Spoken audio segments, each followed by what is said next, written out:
Bullying is an age-old issue that has typically been physical in nature. However, with the changes in technology and society, bullying has become silent torture through the use of cyberbullying and texting. This video tells a story about a kid who was being bullied in the worst time when he could have made the decision to put his life in danger or potentially harm himself or somebody else, or just take it and let it ruin his life. He didn't. Instead, he pushed through and came out and came forward and stood up to the bully and got through it.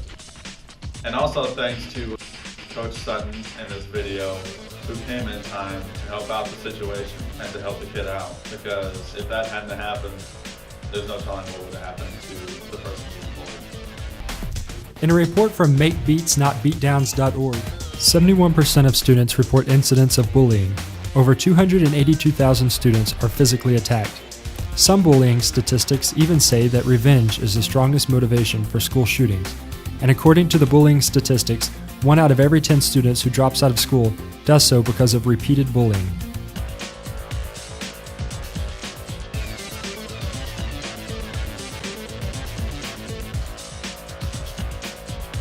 As you can see, physical abuse is not the only form of bullying. Because of the technology we have today, there is also texting and cyberbullying that can be as emotionally damaging for the victim.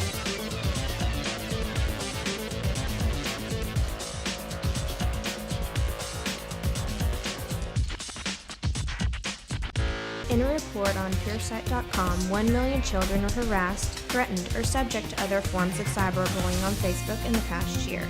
Approximately 20% of the students report experiencing cyberbullying in their lifetimes.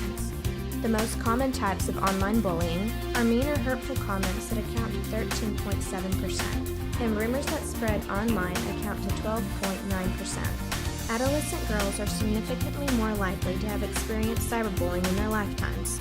50% of youngsters in this age group have experienced digitally abusive behavior, with older teens aged 18 to 24, and females are more likely to be targeted. Well, there's a number of things that could happen, the most serious one being suicide. Several people commit suicide due to bullying, and it's because people constantly pester them until it stresses them out to the point where they can't take it.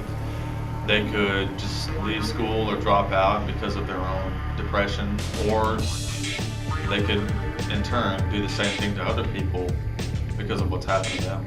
I have been bullied, and honestly, I don't like it. It's a painful and degrading experience for the person being bullied, and it really has no advantage.